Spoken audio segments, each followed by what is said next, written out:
പവിത്രം സീരിയലിൽ ഇനി വരുന്ന എപ്പിസോഡിലേക്ക് എല്ലാവർക്കും സ്വാഗതം. ഈ ചാനൽ ഒന്ന് സബ്സ്ക്രൈബ് ചെയ്ത് സപ്പോർട്ട് ചെയ്യാനായിട്ട്. വിക്രമിന്റെ ദേഹം വേദനിക്കുന്നത് കണ്ട് വേദയ്ക്ക് ഒത്തിരി സങ്കടാവുന്നുണ്ട്. അടുത്ത് പോയി മരുന്ന് പുരട്ടിയിട്ട് പറയുക, ഇങ്ങനെ നാവൊന്ന് കരുതിയില്ല, നല്ലതിന് വേണ്ടിയെന്ന് കരുതി ചെയ്തതാ. നേരം ഇത് കേട്ട് വിക്രം പറയുക, അത് സാരമില്ല, ഇങ്ങനെയും ഒരു ജീവിതം വേണമെന്ന് വിധി ഉണ്ടാവും. ഇത് കേട്ട് വേദ വിക്രമിനെ നോക്കുക. നേരം വേദ പറയുന്നുണ്ട്, ഇതിന്റെ പേരിൽ വിധിയെ കുറ്റം പറയണ്ട, വിധി നമ്മൾ ഉണ്ടാക്കുന്നതല്ലേ, എല്ലാം നല്ലതിനാവും. ഇപ്പോൾ ഈ മാല ഇട്ടതും ഈ നേർച്ച നേർന്നതും എല്ലാം നിങ്ങളുടെ നല്ലതിനാവും, അത് ഉറപ്പാ. അതിനു വേണ്ടിയല്ലേ ഞാൻ നിങ്ങളെ കൊണ്ട് ഇതൊക്കെ ചെയ്യിച്ചത്, അല്ലാതെ നിങ്ങളോടുള്ള ദേഷ്യം കൊണ്ടൊന്നും അല്ല. ഇനിയെങ്കിലും നിങ്ങൾ അത് മനസ്സിലാക്കും. ഇത് കേട്ട് വിക്രം വേദനെ തിരിഞ്ഞു നോക്കുന്നുണ്ട്. എന്നിട്ട് ചെറുചിരിയോടെ പറയുക, സാരമില്ലെന്ന് പറഞ്ഞില്ലേ, നീ പൊക്കോ, എനിക്കൊന്ന് കിടക്കണം, കൊല്ലം നല്ല വേദന, എഴുന്നേറ്റ് നടക്കാൻ പറ്റുമെന്ന് കാര്യോ സംശയം. ഇത്രയും പറഞ്ഞിട്ട് വിക്രം കട്ടില് താങ്ങി കിടക്കുന്നുണ്ട്. നേരം ഇത് കണ്ട് വേദയ്ക്ക് ഒത്തിരി സങ്കടാവുക. നേരം വിക്രമിനോട് പറയുക, ആവി പിടിക്കണോ, വേദന മാറും, ഉള്ളിൽ ചതവ് എന്തെങ്കിലും ഉണ്ടെങ്കിൽ അത് മാറിക്കോളും. വിക്രം അന്നേരം പറയുക, ഒന്നും വേണ്ട. അന്നേരം വേദ വിഷമത്തോടെ അവിടെ നിന്നും പോവുക. നേരം വിക്രം വേദനെ തിരിഞ്ഞു നോക്കുക. എന്നിട്ട് ചിരിച്ചുകൊണ്ട് സ്നേഹത്തോടെ വേദയെ നോക്കിയിട്ട് വിക്രം കിടക്കുന്നുണ്ട്. നേരം വേദയോട് ദേഷ്യോ ഒന്നും അല്ല തോന്നുന്നത്, ആ മനസ്സിൽ വേദയോട് സ്നേഹവും പ്രണയവും വിക്രമിന് തോന്നി തുടങ്ങുന്നുണ്ട്. അന്നേരം വേദ വിഷമിച്ച് മുറിയിലിരിക്കുക. അന്നേരം കമല വേദയുടെ അരികിലോട്ട് പോകുന്നുണ്ട്. സന്തോഷത്തോടെ വേദയുടെ അരികിലിരിക്കുക. എന്നിട്ട് വേദയുടെ കവിളി തൊട്ടുകൊണ്ട് പറയുന്നുണ്ട്, മോൾ എന്താ വിഷമിച്ചിരിക്കുന്നത്? അന്നേരം വേദ പറയുക, അല്ലമ്മേ, വിക്രമിനെ കൊണ്ട് അതിന്റെ പ്രദർശനം നടത്തണ്ടല്ലായിരുന്നു, നല്ല വേദനയാന്നാ പറഞ്ഞ് എനിക്കത് കണ്ടപ്പോ സങ്കടായി. ഇത് കേട്ട് കമലം പറയുന്നുണ്ട്, അതൊന്നും സാരയില്ല മോളെ, അവൻ എത്രയോ തല്ലി കൂടിയിരിക്കുന്നു, ആരുടെയെല്ലാം അടി കൊണ്ടിരിക്കുന്നു, മോള് അതാലോചിച്ച് വിഷമിക്കണ്ട, നാളെ ആവുമ്പോ അവന്റെ വേദന എല്ലാം മാറും. അന്നേരം വേദ കമലത്തെ നോക്കി ചിരിക്കുന്നുണ്ട്. മാഷന്നേരം വിക്രമിലെ മാറ്റം അത്ഭുതത്തോടെ നോക്കി കാണുക, വിശ്വസിക്കാനാവാതെ. അന്നേരം മാഷി കമലത്തിനെ കണ്ട് പറയുന്നുണ്ട്, ഇത് വിക്രം തന്നെയാണോ കമലം? അവൻ എങ്ങനെയാ ഇങ്ങനെ മാറാൻ കഴിഞ്ഞത്? വേദ അവന്റെ മനസ്സിൽ സ്ഥാനം പിടിച്ചു തുടങ്ങിയോ? വേദ പറയുന്നതെല്ലാം അനുസരിക്കാൻ അവൻ ഇപ്പോ കഴിയുന്നുണ്ടോ? ഇത് കേട്ട് കമലം പറയുന്നുണ്ട്, അങ്ങനെയായിരിക്കും മാഷെ, വേദയെ കൊണ്ടല്ലാതെ അവൻ ഇതൊക്കെ ചെയ്യിപ്പിക്കാൻ വേറെ ആർക്ക് കഴിയും? മാഷ് നോക്കിക്കോ, നമ്മുടെ വിക്രം മാറും. അയ്യപ്പ ഭഗവാന് ദർശനം നടത്തി തിരിച്ചു വരുമ്പോ പുതിയൊരു വിക്രമായി നമ്മൾ കാണും അവനെ. അന്നേരം പുതിയ പ്രതീക്ഷയുമായി കമലവും മാഷും ആശ്വസിക്കുന്നുണ്ട്. അന്നേരം പിറ്റേ ദിവസം പുലർച്ചെ വിക്രം എഴുന്നേറ്റ് കുളിച്ച് ഭഗവാന്റെ മുന്നിൽ പോയി തൊഴുത് വിളക്ക് കത്തിച്ച് പ്രാർത്ഥിക്കുന്നുണ്ട്. നേരം മാഷും കമലവും വേദിയും എല്ലാ പേരും വിക്രമിന്റെ കൂടെ പ്രാർത്ഥിക്കുന്നുണ്ട്. എല്ലാ ഭക്തിയോടും വ്രതം നോക്കി വിക്രം തല ചവിട്ടാൻ മനസ്സുകൊണ്ട് തയ്യാറെടുക്കുന്നുണ്ട്. എല്ലാം മറന്ന് ആ വീട്ടിലെ അനുസരണയുള്ള മകനായി വിക്രം മാറുന്നുണ്ട്. ഇതെല്ലാം വേദ നോക്കി കാണുക. വിക്രമിന്റെ മനസ്സ് മാറി തുടങ്ങുന്നുണ്ടെന്നും എല്ലാം ശരിയാവും എന്ന വിശ്വാസവും വേദയുടെ ഉള്ളിൽ തോന്നുക. എന്നിട്ട് വിക്രം നെറ്റിയിൽ ചന്ദനം ചാർത്തി ശരിക്കും ഒരു ഭക്തനെ പോലെ കാപ്പി കുടിക്കാനായി അടുക്കളയിൽ വന്നിരിക്കുക. അന്നേരം മാഷും അവിടേക്ക് വരുന്നുണ്ട്. വിക്രം മാഷിനെ നോക്കുക. അന്നേരം മാഷ് വിക്രമിനെ നോക്കിയിട്ട് കമലത്തിനോട് പറയുക, കാപ്പി എടുക്കുക കമല. അന്നേരം വിക്രമിനും മാഷിനും കാപ്പി കൊടുക്കുന്നുണ്ട്. അന്നേരം അവിടേക്ക് വേദ വരുക. നേരം കമലം പറയുന്നുണ്ട്, മോളെ വിക്രമിനെ എടുത്തു കൊടുക്ക്. നേരം വിക്രമിന് കാപ്പി എടുത്ത് കൊടുക്കുന്നുണ്ട്. ഒരു ഭാര്യയുടെ എല്ലാ കടമകളും വേദയെ കൊണ്ട് കമലം ചെയ്യിക്കുന്നുണ്ട്. അന്നേരം വിക്രം വേദയെ നോക്കി ചിരിക്കുക. അന്നേരം സുധാകരൻ മാഷ് ഇത് കണ്ട് വേദേനെയും വിക്രമിനെയും മാറി മാറി നോക്കുന്നുണ്ട്. അന്നേരം മാഷിന് മനസ്സിലാവുന്നുണ്ട്, വിക്രമിന് വേദയോട് എന്തോ ഒരു ഇഷ്ടം തോന്നി തുടങ്ങിയെന്നും അതാണ് വിക്രമിന്റെ മാറ്റത്തിന് കാരണമെന്നും മാഷിന് തോന്നുക. അന്നേരം സുധാകരൻ മാഷ് വേദയോട് ചോദിക്കുക, ക്ഷേത്രത്തിൽ പോകുന്നില്ലേ? അന്നേരം വേദ പറയുക, അതേ അച്ഛ, അമ്മയാ പറഞ്ഞത് വിക്രമിനോട് കാപ്പി കുടിച്ചിട്ട് പോവാൻ, ഞാനും പോവാ വിക്രമിന്റെ കൂടെ. ഇത് കേട്ട് വിക്രം വേദേനെ നോക്കുക. അന്നേരം മാഷ് ഇത് കേട്ട് കമലത്തെ നോക്കുന്നുണ്ട്. അന്നേരം കമലം ചിരിച്ചുകൊണ്ട് വേദേനെ വിക്രമിനെ നോക്കുക. എന്നിട്ട് മാഷിനെ നോക്കി ചിരിക്കുക. അന്നേരം മാഷ് ഉള്ളിലെ ചിരി അടക്കി പിടിച്ച് കാപ്പി കുടിക്കുന്നുണ്ട്. അന്നേരം പെട്ടെന്ന് വിക്രം കുടിച്ചതിന് ശേഷം അവിടുന്ന് പോകുന്നുണ്ട്. അന്നേരം വേദ കാപ്പി കുടിച്ചിട്ട് വിക്രമിന്റെ അരികിലോട്ട് പോകുന്നുണ്ട്. അന്നേരം വിക്രം ഒരു പഴയ ഷർട്ട് ഇട്ട് ഇവിടെ ഇരിക്കുക. അന്നേരം വേദ ചോദിക്കുന്നുണ്ട്, നിങ്ങൾ അമ്പലത്തിൽ വരുന്നില്ലേ? നേരം വിക്രം പറയുന്നുണ്ട്, ഈ ഷർട്ട് ഇട്ടിട്ടാണോ നിങ്ങൾ അമ്പലത്തിൽ വരുന്നത്? നിങ്ങൾ ആളുകളെ ഇട്ടാനും കുത്താനും ഒന്നും അല്ല പോകുന്നത്, ഗുണ്ട പണിക്കും അല്ല, ക്ഷേത്രത്തിലോട്ടാ. 41 ദിവസം വ്രതം നോക്കി അയ്യപ്പ ദർശനം നടത്താൻ ഇപ്പോൾ ഇങ്ങനെയുള്ള വസ്ത്രങ്ങളാണോ ധരിക്കേണ്ടത്? കുറച്ചൊക്കെ വൃത്തി വേണ്ടേ വിക്രം? ഇത് കേട്ട് വിക്രമിന് ദേഷ്യം വരും. എന്നിട്ട് പറയുന്നുണ്ട്, ഈ ഡ്രസ്സിന് എന്താ കുഴപ്പം, എനിക്ക് ഇത് മതി. എന്നിട്ട് വേദ പറയുന്നുണ്ട്, നിങ്ങൾക്ക് മസില് കാട്ടിയും ഡയലോഗ് പറഞ്ഞും ആളുകളെ പേടിപ്പിക്കാൻ അറിയാം, പക്ഷേ ആ വരട്ടൊന്നും എന്റെ അടുത്ത് വേണ്ട. ഞാൻ പറയുന്നത് അനുസരിച്ചോളണം. നല്ല കുട്ടിയായി പോയി വേറെ ഷർട്ട് ഇട്, എന്നിട്ട് സുന്ദര കുട്ടപ്പനായി അങ്ങോട്ടേക്ക് വാ.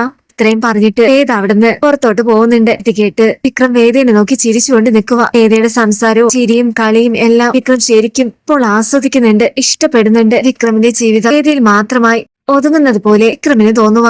അങ്ങനെ വിക്രം നല്ല ഷർട്ടൊക്കെ ഇട്ട് സുന്ദര കുട്ടപ്പനായി പുറത്തോട്ട് വരുന്നുണ്ട്. ഇത് കണ്ട് വേദ പറയുക, ഇപ്പൊ കാണാൻ എന്ത് രസം, ഇതൊക്കെ എവിടെ ഒളിപ്പിച്ചു വെച്ചിരുന്നതാ? അന്നേരം ഇത് കണ്ടുകൊണ്ട് കമല വരുക. അന്നേരം ചിരിച്ചുകൊണ്ട് വിക്രമിയോട് പറയുന്നുണ്ട്, വിക്രം ഇത് ഞാൻ നിനക്ക് ഓണത്തിന് എടുത്തുന്ന ഷർട്ടല്ലേ, നീ ഒന്നും ഇടത്തില്ലല്ലോ, അപ്പോഴെങ്കിലും നിനക്ക് ഇതൊക്കെ ഒന്ന് ഇടാൻ തോന്നിയല്ലോ. അന്നേരം വിക്രം വേദനെ നോക്കുന്നുണ്ട്. അന്നേരം ചിരിച്ചുകൊണ്ട് വേദ പറയുക, അമ്മേ ഒരു പഴയ ഡ്രസ്സ് ഇട്ടുകൊണ്ടാ ക്ഷേത്രത്തിലോട്ട് വരാൻ നിന്നത്, ഞാൻ അത് മാറ്റിച്ചത്. ഇപ്പൊ കാണാൻ നന്നായിട്ടില്ലേ അമ്മേ? ഈ വിക്രമിനൊന്നും അറിയില്ല.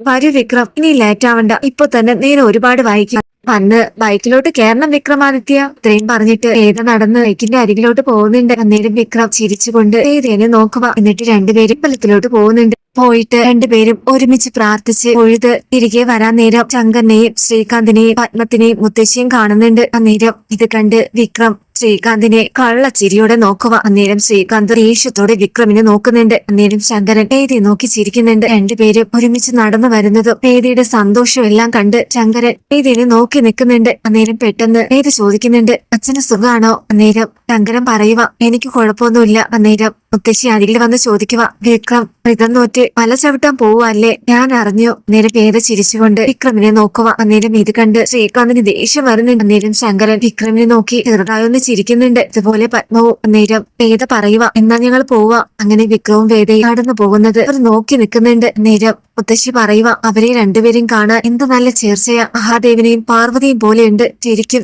ശിവപാർവതിയെ പോലെ അല്ലേ പത്മം? ഇത് കേട്ട് പത്മം ചിരിക്കുന്നുണ്ട്. നേരം ശ്രീകാന്ത് ദേഷ്യത്തോടെ നിൽക്കുക. നേരം വേദ വിക്രമിനോട് ചോദിക്കുന്നുണ്ട്, നിങ്ങൾ എന്താ ഏട്ടനെ കാണുമ്പോ കള്ളച്ചിരി? സത്യം പറയും വിക്രം, എനിക്കറിയാത്ത എന്ത് രഹസ്യമാ നിങ്ങൾ രണ്ടുപേർക്കും ഇടയിൽ? അത് ഞാൻ എന്തെങ്കിലും അറിയും, ഞാൻ അത് കണ്ടുപിടിക്കും, നിങ്ങൾ നോക്കിക്കോ. അന്നേരം വിക്രം പറയുന്നുണ്ട്, എന്തായാലും ഞാൻ പറയാൻ ഉദ്ദേശിച്ചിട്ടില്ല, നീ കണ്ടുപിടിക്കുവാണെങ്കിൽ പിടിച്ചോ, പക്ഷെ ഒരിക്കലും എനിക്ക് നിന്നോടത് പറയാൻ താല്പര്യമില്ല. അന്നേരം വേദ പറയുന്നുണ്ട്, ശരി ശരി, നമുക്കെന്നാ പോവാം. അന്നേരം ചിരിച്ചുകൊണ്ട് വിക്രം വേദയെ നോക്കി ചിരിക്കുന്നുണ്ട്. രണ്ടുപേരും സന്തോഷത്തോടെ പോവുക വീട്ടിലോട്ട്. അന്നേരം റോഡിലൂടെ പോകുന്ന സമയത്ത് അഭിലാഷും കൂട്ടരും വിക്രമിനെ കാണുന്നുണ്ട്. നേരം കൂടെയുള്ളവർ പറയുക, ഇവനെന്താടാ ബ്രഹ്മചാരിയാവാൻ പോവാണോ? മലയ്ക്ക് മാലയൊക്കെ ഇട്ട് മല ചവിട്ടാൻ പോവുക. ആ പെണ്ണ് ഇവനെ മാറ്റിയെടുത്തെന്നാ തോന്നുന്നത്. ഇനിയിപ്പോ നമുക്ക് കാര്യങ്ങളൊക്കെ എളുപ്പമായല്ലോ അഭിലാഷെ. ഇത് കേട്ട് ചിരിച്ചുകൊണ്ട് അഭിലാഷ് പറയുന്നുണ്ട്, നിങ്ങൾ പറഞ്ഞത് സത്യവാ, എന്തായാലും ഈ വിവരം വാസവൻ സാറിനെ അറിയിക്കണം. സാറ് കൂടെ ഉണ്ടെങ്കിൽ നമുക്ക് എന്തെങ്കിലും പ്രശ്നം ഉണ്ടെങ്കിലും സാറ് പരിഹരിച്ചോളും. പോലീസ് കേസ് വന്നാലും രക്ഷിക്കാൻ അയാളുണ്ടല്ലോ. അങ്ങനെ അഭിലാഷും കൂട്ടരും MLA വാസവനോട് വിക്രമിനെ കുറിച്ച് പറയുന്നുണ്ട്. അന്നേരം വിക്രമിനെ ഇല്ലാതാക്കാനും പറ്റിയ സമയം ഇതാണെന്ന് വാസവനും തോന്നുന്നുണ്ട്. അന്നേരം വിക്രമിന്റെ കൈയും കാലും അടിച്ചോടിച്ചിടാൻ MLA വാസവൻ അഭിലാഷിനോട് പറയുന്നുണ്ട്, നിങ്ങളെ ആരും ഒന്നും ചെയ്യില്ല എന്നും നിങ്ങളെ ഞാൻ രക്ഷിക്കാമെന്നും അവർക്ക് വാക്ക് കൊടുക്കുന്നുണ്ട്. നേരം അതിരുന്ന് വിക്രമിനെ ആക്രമിക്കാനായി ഇവർ കണക്ക് കൂട്ടുന്നുണ്ട്. അന്നേരം വിക്രമിനും വേദയ്ക്കും സന്തോഷത്തിന്റെ ദിനങ്ങളായിരുന്നു. ക്ഷേത്രത്തിൽ നിന്നും വീട്ടിലേക്ക് വന്ന വിക്രം പുറത്തോട്ട് പോവാനായി നിൽക്കുക. അന്നേരം വേദ പറയുന്നുണ്ട്, നിങ്ങൾ പോകുന്നതൊക്കെ കൊള്ളാം, ആ ശ്രീകാര്യം ശ്രീനിവാസന്റെ വാക്കും കേട്ട് ആരെങ്കിലും തല്ലാനോ വഴക്കുണ്ടാക്കാനോ പോവാൻ പാടില്ല. എന്തിനാണ് ഞാൻ ഇങ്ങനെയൊക്കെ പറയുന്നതെന്ന് നിങ്ങൾക്കറിയാലോ. 41 ദിവസം അടങ്ങി ഒതുങ്ങി ജീവിച്ചേ പറ്റൂ. നിങ്ങൾ ഈ വീട്ടുകാരെ വീണ്ടും വിഷമിപ്പിക്കരുത്. നിങ്ങളുടെ അമ്മയുടെ കണ്ണ് നിറയാൻ പാടില്ല, ഇനി അത് നോക്കേണ്ടത് നിങ്ങളാണ്. ഇത് കേട്ട് വിക്രം ഒന്നും പറയാതെ വർഷോപ്പിലോട്ട് പോകുന്നുണ്ട്. അന്നേരം ഫ്രണ്ട്സ് എല്ലാരും പറയുന്നുണ്ട്, എന്നാലും നിന്നെ കൊണ്ട് ഇത് ചെയ്യിച്ചല്ലോ, അവളെ സമ്മതിക്കണം, എനിക്ക് പറ്റിയാണ് തന്നെയാ ഭാര്യയായിട്ട് കിട്ടിയത്, അവളും ഇടുക്കിയ. ഇത് കേട്ട് അനിയൻകുട്ടൻ ചിരിക്കുന്നുണ്ട്. എന്നിട്ട് പറയുക, വിക്രം എന്നാലും വേദ പറയുന്നത് അനുസരിച്ചല്ലോ, അതാ എനിക്ക് അതിശയം, നല്ല കുട്ടിയെ പോലെ അടങ്ങി ഒതുങ്ങി ഇരിക്കുന്നത് കണ്ടോ? ഇത് കേട്ട് എല്ലാവരും ചിരിക്കുന്നുണ്ട്. വിക്രമിനെ എല്ലാരും കളിയാക്കുക. ഇത് കണ്ട് വിക്രം തിരിച്ചുകൊണ്ട് അവരെ നോക്കുന്നു. രാത്രി വിക്രമിന് കുടിക്കാനായി വേദ വെള്ളം കൊണ്ട് മുറിയിലോട്ട് പോകുന്നുണ്ട്. അന്നേരം വേദ വിക്രമിനോട് പറയുക, 41 ദിവസം വ്രതം നോക്കി മല ചവിട്ടി നിങ്ങൾ തിരികെ വരുമല്ലോ, അപ്പോൾ എനിക്ക് നിങ്ങളോട് പറയാൻ ഒരു കാര്യമുണ്ട്. ഇത് കേട്ട് വിക്രം വേദനെ സ്നേഹത്തോട് നോക്കുന്നതിന് നേരം വിക്രം ചോദിക്കുക, എന്ത് കാര്യം? നേരം വേദ പറയുക, അത് പോയിട്ട് വന്നിട്ട് പറയാം, നിങ്ങളിപ്പോ നല്ല കുട്ടിയായി കിടന്നുറങ്ങാൻ നോക്ക്, ദുഷിച്ച ചിന്തയൊന്നും മനസ്സിൽ പാടില്ലാട്ടോ. ചിരിച്ചുകൊണ്ട് വേദ അവിടുന്ന് പോകുന്നുണ്ട്. എന്നിട്ട് പിറ്റേ ദിവസം വിക്രവും വേദയും അമ്പലത്തിലേക്ക് പോകുന്നുണ്ട്. നേരം കുറച്ചു നേരം ക്ഷേത്രത്തിൽ പോയി തൊഴുത് പ്രാർത്ഥിച്ച ശേഷം വേദ വിക്രമിനോട് പറയുക, നമുക്ക് കുറച്ചു നേരം ഇവിടെ ഇരിക്കാം. അപ്പോ വീട്ടിലോട്ട് ചെന്നിട്ട് പ്രത്യേകിച്ചൊരു കാര്യമൊന്നുമില്ലല്ലോ, ഈ ആൽമരത്തിന്റെ ചോട്ടിൽ ആ തണലൊക്കെ കൊണ്ട് നമുക്ക് എന്തെങ്കിലും മിണ്ടി പറഞ്ഞിരിക്കാം. അന്നേരം ഇത് കേട്ട് വിക്രം ഒന്നും പറയാതെ വേദയുടെ കൂടെ പോകുന്നുണ്ട്. വേദയുടെ തൊട്ടരികെ വിക്രമും ഇരിക്കുക. അന്നേരം വേദ വിക്രമിനോട് ചോദിക്കുന്നുണ്ട്, നിങ്ങൾ കുഞ്ഞിലെ ഈ അമ്പലത്തിൽ വരുവായിരുന്നല്ലേ? നേരം വിക്രം പറയുന്നുണ്ട്, അന്ന് കുഞ്ഞു ക്ഷേത്രമായിരുന്നു, അവിടെയായിരുന്നു നിങ്ങൾ പണ്ട് കളിച്ചിരുന്നത്, കൂടെ രാധയും കാണും, കുട്ടിക്കാലം മുതലേ അവൾ എന്റെ കൂടെ.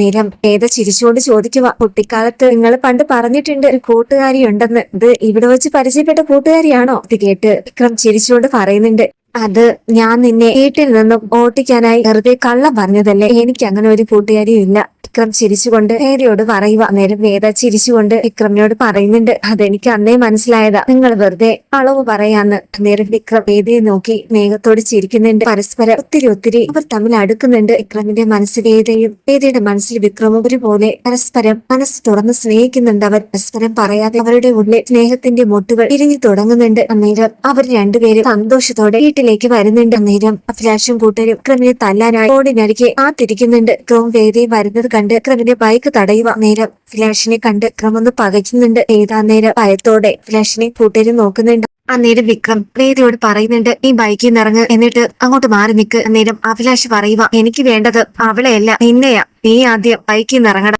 ഇത് കേട്ട് വിക്രം ദേഷ്യത്തോടെ ബൈക്കിൽ നിന്ന് ഇറങ്ങുന്നുണ്ട്. വേദയ്ക്ക് കൊടുത്ത വാക്ക് പാലിക്കണമെന്നും അവരെ തിരിച്ചടിക്കാൻ പാടില്ല എന്നും വിക്രമിന്റെ മനസ്സിൽ പറയുന്നുണ്ട്. അന്നേരം വേദയോട് മോശമായി സംസാരിക്കും. ഇത് കേട്ട് വിക്രമിന് ദേഷ്യം വരുക. കൈയെല്ലാം മുറുക്കി പിടിക്കുന്നുണ്ട്. അന്നേരം വിക്രമിനോട് ചോദിക്കുക, എന്താടാ, നിനക്ക് ഞങ്ങളെ തല്ലണ്ടേ? തല്ലടാ. വിക്രമിന്റെ ദേഹത്തോട്ട് തല്ലാനായി പോകുന്നുണ്ട്. അന്നേരം വിക്രം വേദയെ നോക്കുക. അന്നേരം വേദ പേടിച്ചുകൊണ്ട് വിക്രമിനെ നോക്കി തലയാട്ടുക. അന്നേരം വിക്രം വേദയ്ക്ക് വേണ്ടി അവരുടെ തല്ലെല്ലാം കൊള്ളുന്നുണ്ട്. അടികൊണ്ട് വിക്രം വിളിക്കുക. ഇത് കണ്ട് വേദയ്ക്ക് സഹിക്കാനാവുന്നില്ല. തനിക്ക് വേണ്ടിയാണല്ലോ, തനിക്ക് തന്ന വാക്ക് പാലിക്കാനും വേണ്ടിയാണല്ലോ വിക്രം അവരുടെ തല്ല് പൊള്ളുന്നതും ഇത്രയും വേദന സഹിക്കുന്നതും എന്നൊക്കെ വേദ ചിന്തിക്കുന്നുണ്ട്. അന്നേരം ഒരു വലിയ ചുമ്പ് വടിയെടുത്ത് വിക്രമിന്റെ കാലടിക്കുക. അന്നേരം വിക്രം താഴോട്ട് വീഴുന്നുണ്ട്. നേരം വിക്രമിനെ തല്ലി ചതിക്കുന്നത് കണ്ട് വേദയ്ക്ക് കണ്ണു നിൽക്കാനാവുന്നില്ല. ചുറ്റും വളഞ്ഞു നിന്ന് വിക്രമിന്റെ കയ്യിലും കാലിലും ചുമ്പ് വടി കൊണ്ട് അടിക്കുക. വിക്രം വേദന കൊണ്ട് സഹിച്ച് വിളിക്കുന്നുണ്ട്. വേദ കരഞ്ഞുകൊണ്ട് വിക്രമിനെ നോക്കുന്നുണ്ട്. അന്നേരം അഭിലാഷ് ഒരു വലിയ വാളെടുക്കുക വിക്രമിനെ കുത്താനായി. അന്നേരം വേദ പേടിച്ച് വിക്രമിന്റെ അരികിലോട്ട് പോകുന്നുണ്ട്. വിക്രമിനെ ഒന്ന് നുള്ളി നോവിക്കാൻ പോലും വേദ സമ്മതിക്കാതെ വിക്രമിനെ മറച്ചു നിർത്തി വേദ ആ വാളിന്റെ മുന്നിൽ പേടിച്ച് വിറച്ചുകൊണ്ട് അഭിലാഷിനെ നോക്കുന്നുണ്ട്. നേരം ചിരിച്ചുകൊണ്ട് അഭിലാഷ് പറയുക, ആറടി, അവനെ കൊല്ലണം. നേരം വേദ പറയുന്നുണ്ട്, ഇല്ല, എന്റെ വിക്രമിനെ തൊടാൻ ഞാൻ നിങ്ങളെ സമ്മതിക്കില്ല. ആദ്യം നിങ്ങൾ എന്നെ കൊന്നോ, പക്ഷെ ഒരിക്കലും വിക്രമിനെ തൊടാൻ ഞാൻ സമ്മതിക്കില്ല. ഇത് കേട്ട് വിക്രം വേദനെ നോക്കുന്നുണ്ട്. ആ വേദനയിലും വേദയുടെ വാക്കുകൾ കേട്ട് വിക്രമിന് മനസ്സിലാവുന്നുണ്ട്, തന്റെ ജീവനേക്കാളേറെ വേദ തന്നെ സ്നേഹിക്കുന്നുണ്ടെന്ന് വിക്രമിന് മനസ്സിലാവുന്നുണ്ട്.